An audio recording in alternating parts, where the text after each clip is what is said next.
Sénateur de l'Hérault, conseiller régional, que nous allons commencer cette ouverture.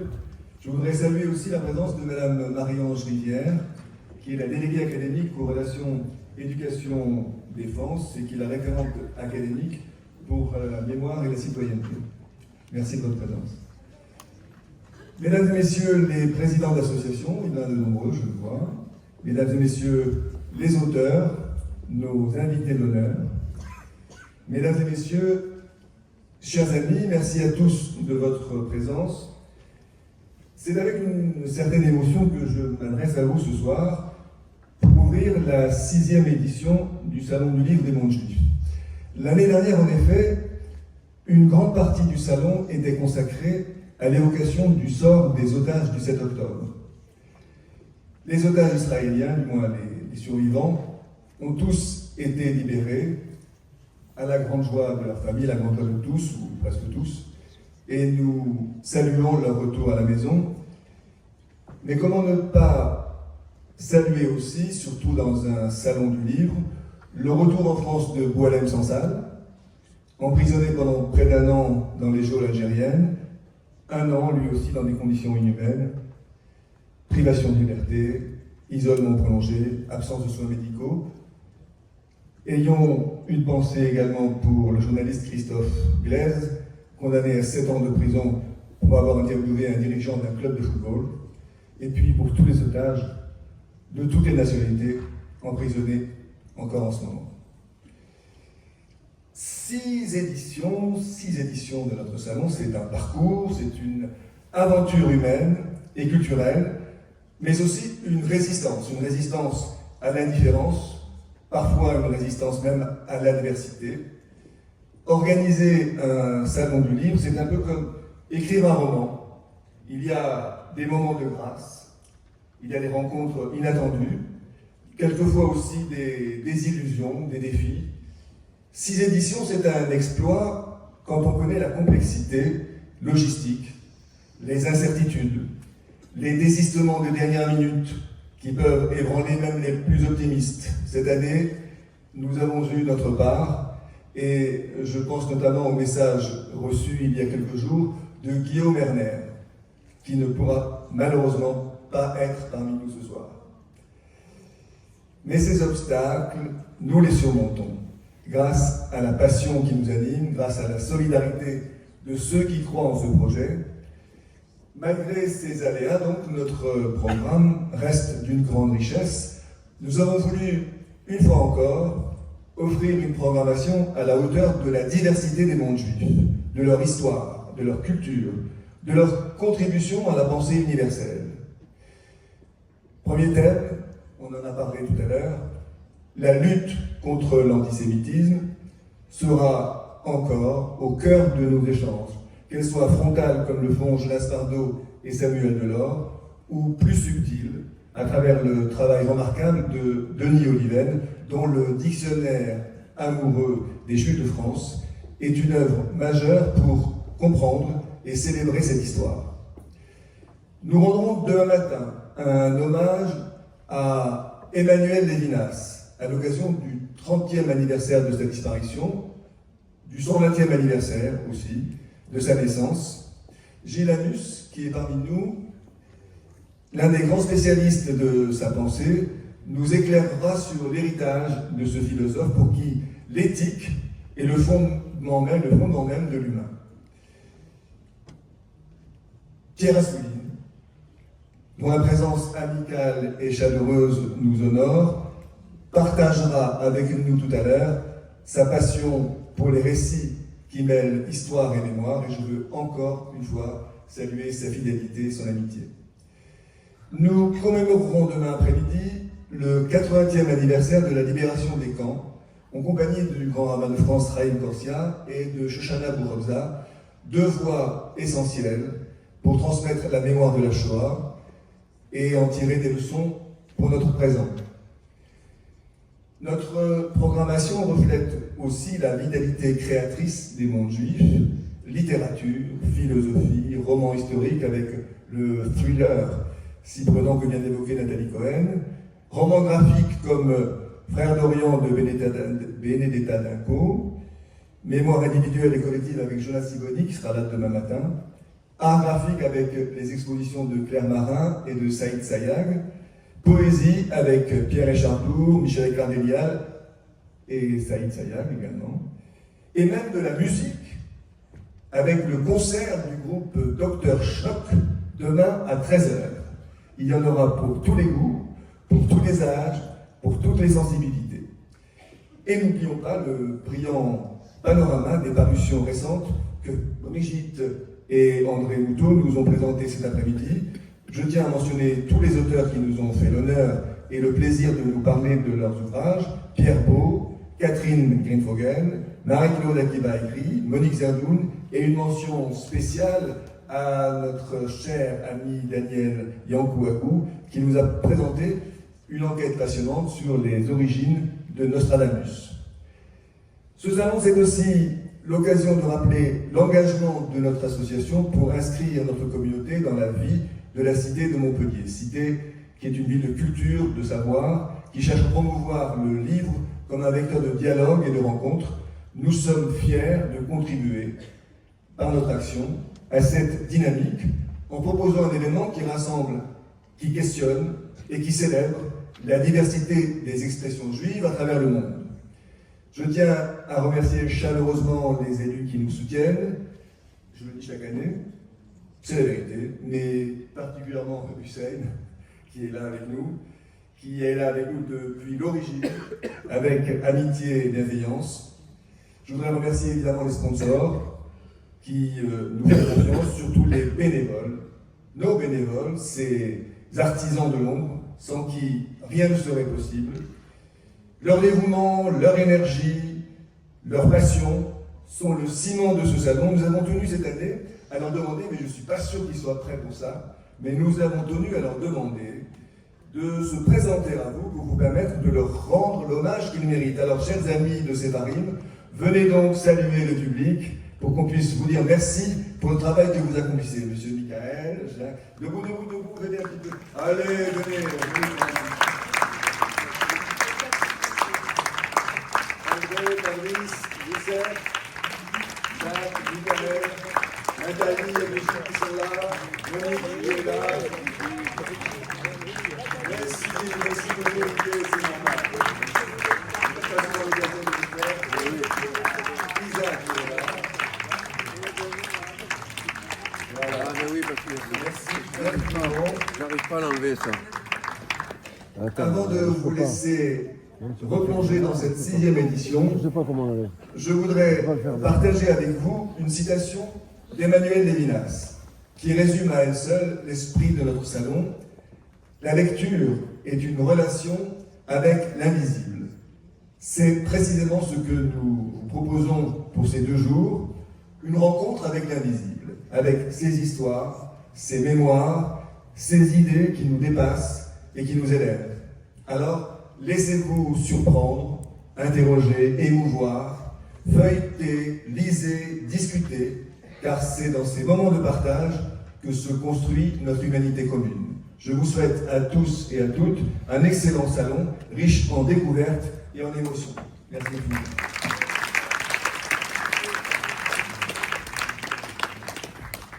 Et je passe la parole à Hussein Bourgis, sénateur de l'Hérault. Bonsoir à tous et à toutes. Monsieur le Président, cher Charles, à travers toi, c'est l'ensemble du conseil d'administration et de l'équipe de Séfarim que je souhaite saluer, parce qu'effectivement, une manifestation comme celle-ci ne pourrait pas avoir lieu sans le travail des bénévoles, et je connais leur implication respective à côté de leurs obligations tant professionnelles qu'associatives. Donc, trouver du temps et de l'énergie à consacrer à ce salon mérite d'être salué. Je voudrais saluer Madame la représentante de la rectrice de l'Académie de Montpellier, rectrice de notre région Occitanie. C'est un plaisir de vous retrouver, Madame, et je reviendrai tout à l'heure dans mon propos. Je voudrais saluer les représentants de nombreuses associations et vous saluer, vous toutes et vous tous. C'est toujours un plaisir de vous retrouver pour ce salon qui est un rendez-vous pendant l'automne pendant lequel nous nous retrouvons pendant 2 jours pour partager des idées, des coups de cœur, des coups de gueule parfois, mais pour parler de ce qui fait l'actualité, de ce qui nous préoccupe, au contraire, de ce qui nous rassure. Je vais essayer de coller à tes propos, cher Charles, et coller au programme, au fil rouge de ce salon. À travers quelques focus, la lutte contre l'antisémitisme, vous le savez, c'est une préoccupation obsessionnelle pour vous tous, pour vous toutes, mais pour nous aussi, élus de cette région, élus de cette ville, de ce département, élus de ce pays. Si je regarde l'actualité récente, vous le savez, pas plus tard que cette semaine, le tribunal correctionnel de Béziers a condamné un homme qui, tout simplement, voyant une famille juive, était à bord de son véhicule, a ralenti, les a abreuvés d'injures à caractère antisémite. Cela s'est passé à quelques dizaines de kilomètres de Montpellier, cela s'est passé à Béziers, cela s'est passé dans notre département. Tout cela pour vous montrer que l'antisémitisme, ce n'est pas uniquement une peur fantasmée, c'est une peur qui se concrétise par des crimes, les crimes qui font la une des médias nationaux, mais c'est aussi par ces actes, par ces agressions qui se produisent au quotidien. Parfois, c'est des agressions gratuites sur la voie publique. Et fort heureusement, cette famille a eu le réflexe de relever la plaque minéralogique, ce qui a permis de retrouver l'auteur et de le condamner très sévèrement. Et je tiens à saluer l'action du procureur de la République de Béziers.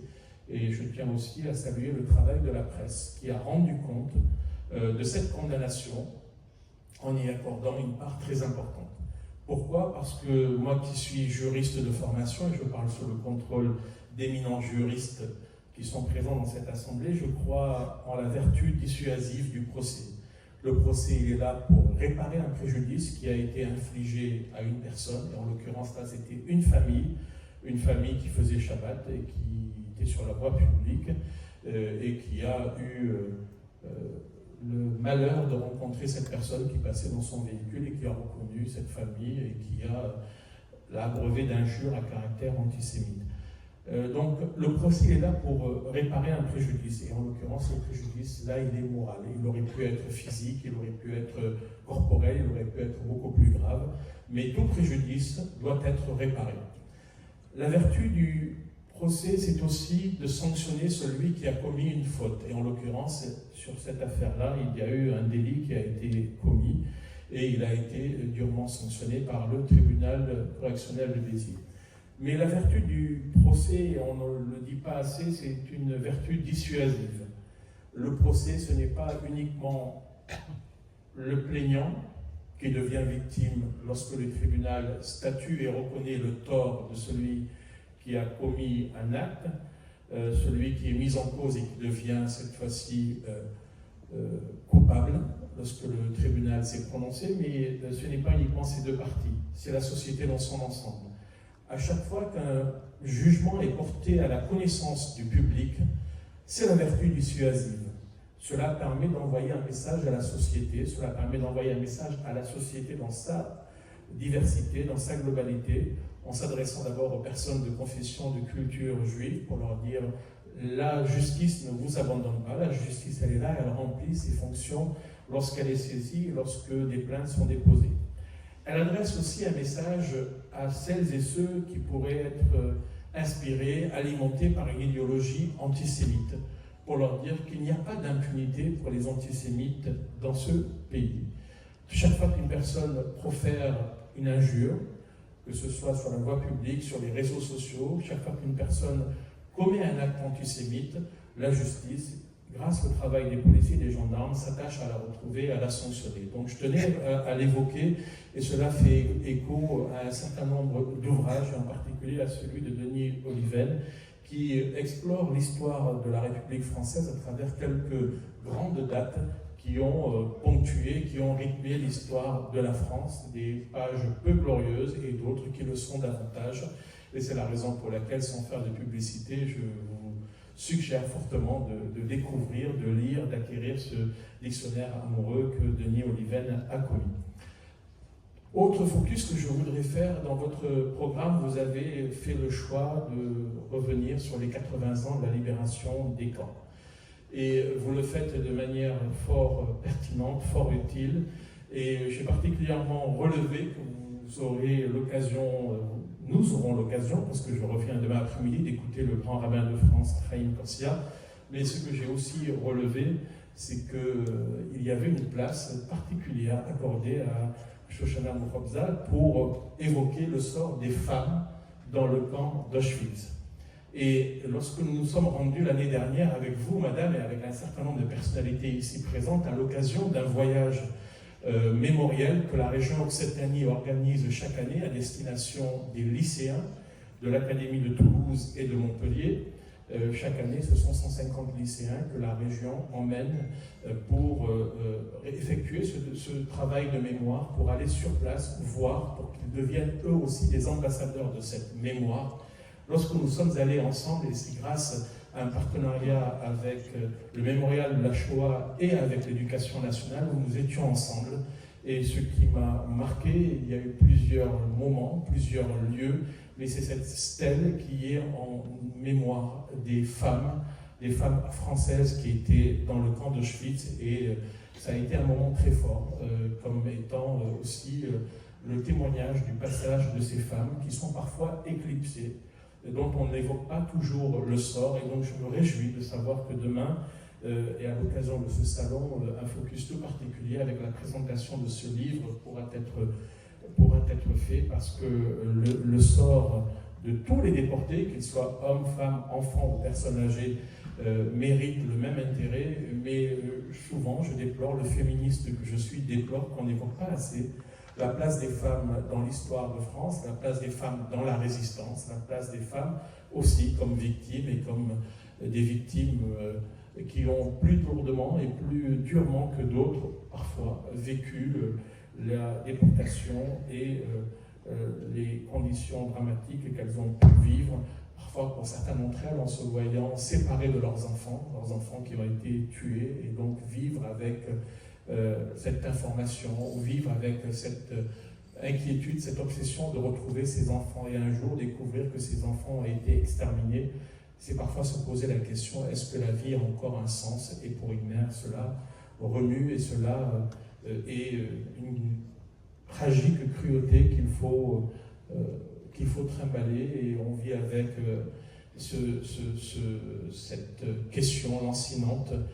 La vie a-t-elle encore un intérêt? La vie a-t-elle encore un sens? Cette question que beaucoup de femmes revenues des camps, qui ont laissé des enfants, ce qu'elles avaient de plus cher, elles ont vécu avec cette question tout au long de la vie. Et j'ai eu l'occasion de rencontrer l'une d'entre elles. Elle me dit, je l'ai vécu le reste de ma vie avec cette question en bandoulière. Elle ne m'a jamais quitté.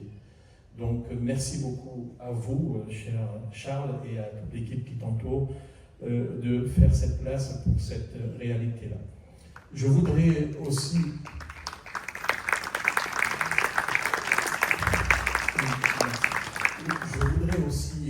dire que naturellement, au mois de février 2026, il y aura à nouveau ce déplacement mémoriel avec de nouvelles générations de lycéens qui retourneront à Auschwitz. C'est quelque chose qui nous tient particulièrement à cœur, parce que nous qui sommes ici dans cette salle, comme d'autres, connaissons l'histoire de la Shoah. Beaucoup la découvrent à travers des livres, beaucoup la découvrent à travers des documentaires, à travers des films, mais il nous semble que emmener les jeunes sur place, c'est en faire des ambassadeurs et en faire des passeurs de mémoire, pour leur dire, voilà, c'est ici que ça s'est passé, vous avez vu de vos yeux, et donc à chaque fois que quelqu'un osera minorer, nier cette réalité-là, vous qui êtes venus et qui avez vu, vous avez l'obligation morale de prendre la parole pour témoigner. Je voulais aussi vous dire que nous menons cette année 2025, et nous allons continuer à le mener en 2026 avec le comité Yad Vashem, et je voudrais saluer Michael Yankou, le délégué régional du comité Yad Vashem, un travail dont vous avez certainement entendu parler. Au lendemain des attentats qui avaient endeuillé la France, des attentats contre l'Hypercacher, contre Charlie Hebdo, contre le Bataclan, nous nous sommes tous retrouvés pour ces marches blanches, ces rassemblements, ces moments de communion laïque, ces moments de grande communion républicaine. Et puis malheureusement, il y a eu d'autres crimes à caractère antisémite, où nous sommes à nouveau descendus dans la rue, nous nous sommes mobilisés. Je pense en particulier à Ilan Halimi, à Mireille Knoll, à tous ces noms qui remuent beaucoup de souvenirs tragiques et tristes. Et quelques semaines plus tard, lors d'un échange avec la présidente de région, Carole Delga, je lui disais ce qui me contrarie beaucoup, ce qui me navre, c'est que finalement les Françaises et les Français retiendront davantage le nom des criminels que le nom des victimes. Les noms des criminels se sont étalés sur toutes les chaînes de télévision, dans tous les médias. On voyait leur visage et on voyait leur nom. Et partant de ce constat, je lui ai dit, mais peut-être qu'on pourrait aussi mettre à l'honneur les hommes et les femmes qui font du bien. Il y a ceux qui ont ôté des vies, mais il y en a d'autres qui ont sauvé des vies. Et c'est ainsi que nous avons, à l'échelle de la région Occitanie, fait le choix, pris la décision de sortir du relatif oubli ou parfois de la discrétion dans laquelle étaient tombés les justes parmi les nations de la région Occitanie. Et donc, nous avons, grâce à l'aide de Michael et du comité de Yad Vashem pour la France, recensé les noms de tous les justes de toutes les communes d'Occitanie. Et nous avons écrit à tous les maires qui, dans leur commune, avaient eu des justes. Alors, les plus anciens s'en souvenaient parfaitement, les plus jeunes avaient vaguement une idée, mais ne savaient plus exactement ce qu'avait fait cette personne ou cette famille. Et ce fut un véritable challenge pour nous que d'aller à la découverte et de faire redécouvrir parfois à des élus, à des conseils municipaux, ce qu'avait fait cette famille, ce qu'avait fait cette personne qui habitait leur village et qui est décédée parfois depuis plusieurs décennies. Et donc, c'est ainsi que parfois, certaines communes avaient dénommé une place des justes, une allée des justes, une rue des justes. C'est très bien, place des justes, allée des justes, rue des justes, mais c'est très abstrait. Donc, nous avons fait le choix de leur proposer de confectionner des plaques avec le nom et le prénom de la personne ou des personnes qui habitaient le village. Et c'est ainsi que nous avons une centaine de communes d'Occitanie, donc 80, mais il y en a d'autres qui se sont rajoutées, qui ont répondu favorablement à cette idée. Et donc, depuis quelques semaines maintenant, nous avons commencé le 11 novembre, nous allons dans ces communes-là pour apposer ces plaques. Et naturellement, c'est toujours accompagné d'une cérémonie au cours de laquelle il y a les habitants du village, il y a parfois les héritiers, les enfants, les descendants de la personne ou de la famille qu'on honore, donc les enfants et les petits-enfants des justes. Et il y a parfois, et c'est une heureuse rencontre, les enfants des familles qui ont été sauvées. Et c'est une très belle rencontre que nous assistons entre deux familles, entre les descendants de deux familles que l'histoire a fait se rencontrer. Donc nous avons commencé, cher Michael, avec toi, avec Alain Zilberman, avec Perla Danan. Nous étions ensemble à Montagnac le 11 novembre dernier. Nous avons poursuivi lundi dernier, nous étions ensemble à Hérépian, puis à Bédarieux, et ce jeudi, nous étions à Nissan-les-Ansérunes. Et donc l'année 2026 sera l'occasion, en tout cas dans le département de l'Hérault, ce travail nous le faisons à l'échelle des 13 départements d'Occitanie, mais en 2026, nous continuerons à aller dans ces communes pour effectuer ce travail-là. En effectuant ce travail-là, nous rendons hommage à ces hommes et à ces femmes, ces Français moyens qui finalement ont obéi à leur conscience, ont pris des risques, et en évoquant les justes, naturellement, on évoque le sort des familles, on évoque le sort des enfants, des personnes qu'elles avaient sauvées. Et c'est aussi cela, l'histoire de France, elle peut être faite d'histoires peu glorieuses, mais elle a été aussi faite de très belles histoires très lumineuses, et c'est ce que nous faisons avec vous, grâce à vous. Et je puis vous certifier que ce sont toujours des moments très forts sur le plan émotionnel, lorsqu'on voit des enfants venir le 11 novembre, alors que c'est férié, et voir les familles emmener des enfants avec eux, Et puis lorsqu'on évoque telle ou telle famille, ce sont des noms qui ont encore une présence dans le village. Certains se souviennent de leur maison, là où elles habitaient.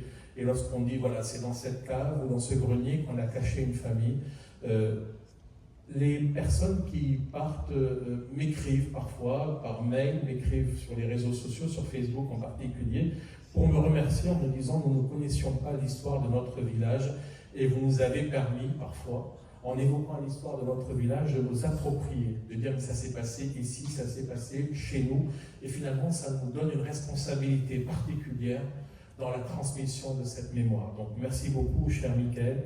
À travers toi, c'est l'ensemble des responsables de la communauté qui se sont engagés dans ce projet que je souhaite saluer.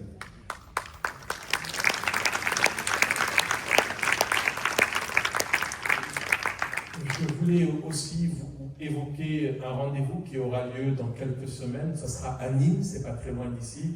C'est la statue de Bernard Lazare qui sera réinstallée et donc inaugurée.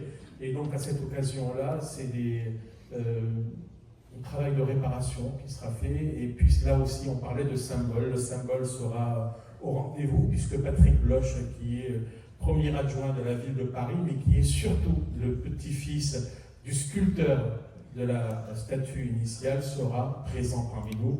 Et je trouve qu'il y a des clins d'œil que l'histoire nous fait qu'il faut savoir saisir et apprécier. Donc si vous en avez l'occasion, je vous invite, je vous suggère de venir à Nîmes pour soutenir celles et ceux qui ont porté ce très beau projet qui fait sens et qui nous réunira donc le dimanche 14 décembre, le dimanche 14 décembre en fin de matinée à Nîmes. Toujours sur le programme que vous nous proposez, vous rendez hommage à Emmanuel Levinas. Alors Emmanuel Levinas nous a quittés il y a 30 ans, vous le savez, il était lituanien, il a été naturalisé français et il est décédé à Clichy. Et la pensée de Levinas, nous la connaissons pour beaucoup d'entre nous, sinon nous tous et nous toutes.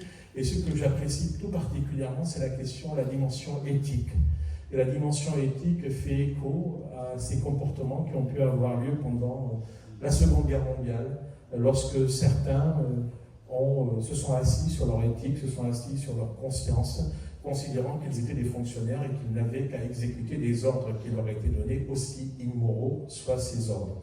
Et puis d'autres ont agi par éthique personnelle, par conscience personnelle, pour refuser ces ordres qui étaient immoraux et qui étaient illégaux, comme cela a pu être constaté et jugé après la libération. Mais Levinas était aussi celui qui, à travers sa pensée, ses écrits, a témoigné d'une foi inébranlable dans la République, considérant que la République était là pour incarner la justice et la justice sociale en particulier. Et je trouve que dans cette période où parfois nous pouvons douter de notre pays, nous pouvons douter de nos institutions, lorsque nous sommes confrontés à l'antisémitisme, lorsque nous sommes confrontés à ces mises en cause récurrentes de la présence des Juifs en France et l'aspiration de l'État d'Israël à rester un État souverain, à vivre en sécurité et en liberté. Nous avons besoin dans notre pays de trouver dans ces institutions, de trouver dans la République le bouclier qui permet d'abord aux Juifs de France de continuer à vivre leur judéité de manière tout à fait libre, mais qui permet aussi, au nom de cette amitié qui a toujours existé entre Israël et la France et Israël, de dire qu'il y a certains messages qu'on ne peut pas accepter, qu'on ne peut pas tolérer dans les rues de France, où semaine après semaine, certains semeurs de haine se défoulent, parfois prenant à partie la communauté juive, prenant à partie l'État d'Israël, prenant à partie les élus qui sont considérés comme étant des alliés de l'État d'Israël. J'en ai moi-même été la cible, et donc c'est la raison pour laquelle j'ai déposé plainte. Le procès a eu lieu en première instance. Il y a une audience d'appel qui aura lieu dans quelques jours, le 10 décembre prochain. Là aussi, ce combat que je mène contre ces semeurs de haine, je le mène pour moi, je le mène pour mon honneur, mais je le mène aussi pour vous. Parce que lorsque je suis ciblé, c'est un peu vous qui êtes ciblé. Donc lorsqu'on me traite de complice de génocide, je considère qu'il y a des propos qui ont un sens et que je ne peux pas être qualifié de complice de génocide, parce que si effectivement j'accepte d'être taxé de complice de génocide, ça veut dire que j'accepte l'idée que l'État d'Israël est un État génocidaire, et ça je ne peux pas l'accepter ni pour moi ni pour l'État d'Israël, et indirectement je ne peux pas l'accepter pour les gens. Je voulais aussi vous dire que l'action que je mène, c'est une action qui est localisée dans notre département, dans notre région, en ma qualité de conseiller régional, mais c'est une action que je mène aussi en ma qualité de sénateur de l'Hérault. Vous le savez, il y a quelques jours de cela, nous avons enfin voté la loi qui a permis d'élever le capitaine Dreyfus au grade de général. Nous avons absolument tenu à ce que cette loi soit votée. Vous le savez, cette loi a connu quelques soubresauts, parce qu'effectivement, c'est une proposition de loi qui avait été déposée par le président du groupe socialiste au Sénat, Patrick Kanner, et qui avait été déposée par le président du groupe macroniste à l'Assemblée nationale, Gabriel Attal. Cette proposition de loi avait été votée à l'Assemblée nationale, mais elle tardait à être inscrite à l'ordre du jour du Sénat. Donc le groupe socialiste auquel j'appartiens a fait le choix de l'inscrire dans le cadre de ce qu'on appelle les niches parlementaires. Et je ne vous cache pas que nous avons été troublés par certaines réactions, certains de nos collègues nous disant « Mais est-ce que vous pensez que c'est la priorité? Est-ce que vous pensez qu'au moment où la France est aux prises avec certains pays belliqueux, il faut aller remettre en cause l'honorabilité de l'armée française ?» On leur dit « Mais nous ne sommes pas là pour critiquer l'armée française d'aujourd'hui, nous sommes là pour rétablir dans ses droits le capitaine Dreyfus, qui a été entravé, qui a été humilié en tant que militaire, et c'était à l'époque. Et si l'armée française aujourd'hui se sent visée, en fait elle n'a pas à être visée, c'est l'armée française de l'époque que nous ciblons. Et donc nous avons balayé tous les arguments qui pouvaient nous être objectés, et tout compte fait, cette proposition de loi a été inscrite et votée conforme au Sénat, et dès lors qu'elle a été votée de manière conforme à l'Assemblée et au Sénat, le président de la République a promulgué au journal officiel cette proposition de loi, et aujourd'hui, il est désormais admis qu'il ne faut plus parler de capitaine Dreyfus, mais du général Dreyfus. C'était une réparation à titre posthume. Une réparation à titre posthume à laquelle tenaient beaucoup les descendants du capitaine Dreyfus, devenu maintenant général, parce que pour certains d'entre eux, c'était le combat de leur vie. Ils n'étaient pas là pour demander de l'argent, ils n'étaient pas là pour battre monnaie sur le dos de la France, ils étaient là tout simplement pour mener un combat pour l'honneur de leur prestigieux et honorable aïeul. Donc c'est un combat qui a été mené et qui est désormais définitivement gagné, et c'est quelque chose qu'il faut porter aussi au crédit du Parlement, qui malgré quelques hésitations, malgré quelques réserves, a fini par se rendre à la raison. Et donc c'était une des bonnes nouvelles du mois de novembre. Je vais conclure mon propos, parce que j'ai conscience d'être long, conclure mon propos pour vous dire que ce qui nous attend dans les prochaines semaines et les prochains mois, c'est naturellement ces rendez-vous qui nous réunissent de manière ponctuelle. Donc je vous ai indiqué qu'il y aurait la poursuite des cérémonies en hommage aux justes, et donc naturellement et de manière corollaire aux familles qu'ils ont protégées et sauvées. Il y aura le déplacement mémoriel au camp d'Auschwitz en février, mais nous travaillons avec la région, à la demande de la présidente Carole Belga, à l'acte 2 du plan régional de lutte contre le racisme et l'antisémitisme. Parce que tout à l'heure, je vous ai parlé de la réaction qui a été la nôtre au lendemain des crimes antisémites, à savoir remettre à l'honneur les justes, mais nous avions aussi plus largement et plus globalement co-construit avec les associations un plan régional de lutte contre le racisme et l'antisémitisme, donc qui a été déployé pendant 4 ans à l'échelle de la région. Et donc maintenant, nous construisons actuellement, nous menons des auditions depuis quelques semaines pour co-construire l'acte 2, donc le prochain plan pluriannuel en matière de lutte contre le racisme et l'antisémitisme, donc qui devrait être présenté à la fin du premier semestre 2026 et qui sera la feuille de route pour les 4 prochaines années. Nous avons commencé des auditions de certaines associations spécialisées dans le domaine de la lutte contre l'antisémitisme et le racisme. Et je remercie Madame Assouline qui représentait la LICRA lors de la première série d'auditions. Il y aura d'autres personnalités qualifiées. Il y aura ensuite les représentants des institutions, l'éducation nationale, le parquet, la justice, les gendarmes, la police. Et puis il y aura un focus tout particulier sur les réseaux sociaux, sur lesquels se multiplient et pullulent les manifestations, les propos, les caricatures, les écrits à caractère antisémite. Bref, vous l'avez compris, nous avons besoin de réactualiser à la fois nos informations et donc nos outils pour que nos outils s'adaptent à la mutation de l'antisémitisme tel qu'il est aujourd'hui vécu, subi et perçu en France. Aujourd'hui, l'antisémitisme se manifeste sur la voie publique, malheureusement, mais il se manifeste de manière plus spectaculaire lorsque c'est la synagogue de la Grande Motte qui est victime d'une tentative d'attentat et d'un attentat. Mais l'antisémitisme, il est beaucoup plus diffus. C'est sur les réseaux sociaux, sur ces lieux où certains créent des comptes complètement anonymes. Et donc nous avons besoin de responsabiliser les propriétaires de ces applications, de ces réseaux sociaux, pour les obliger à lever l'anonymat de celles et ceux qui créent ces comptes anonymes pour déverser la haine. Parce qu'effectivement, nous ne pouvons plus admettre qu'en France, au motif que tel réseau social a son siège en Irlande, aux États-Unis ou dans d'autres pays où c'est la liberté totale d'expression qui est admise, y compris lorsqu'il s'agit de négationnisme et de révisionnisme. Lorsqu'on est en France, ce sont les lois de la République française qui s'appliquent.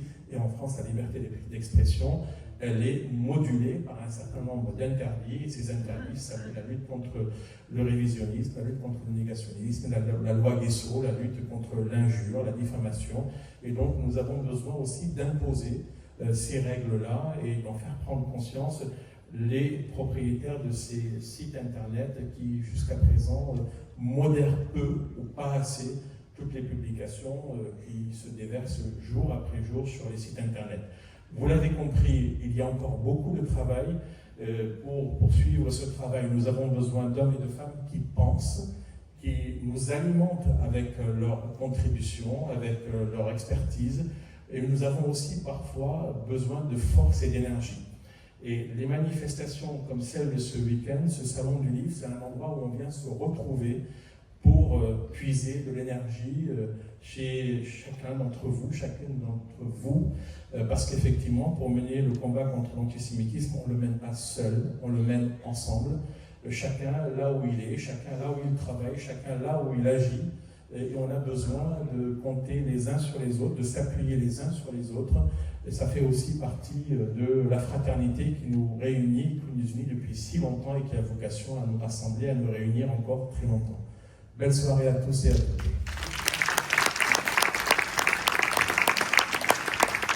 Merci infiniment, Issa, merci. Alors je vous engage maintenant à venir vous diriger vers le côté droit de la salle, vers le côté gauche. Nous avons un petit apéritif d'honneur qui vous attend.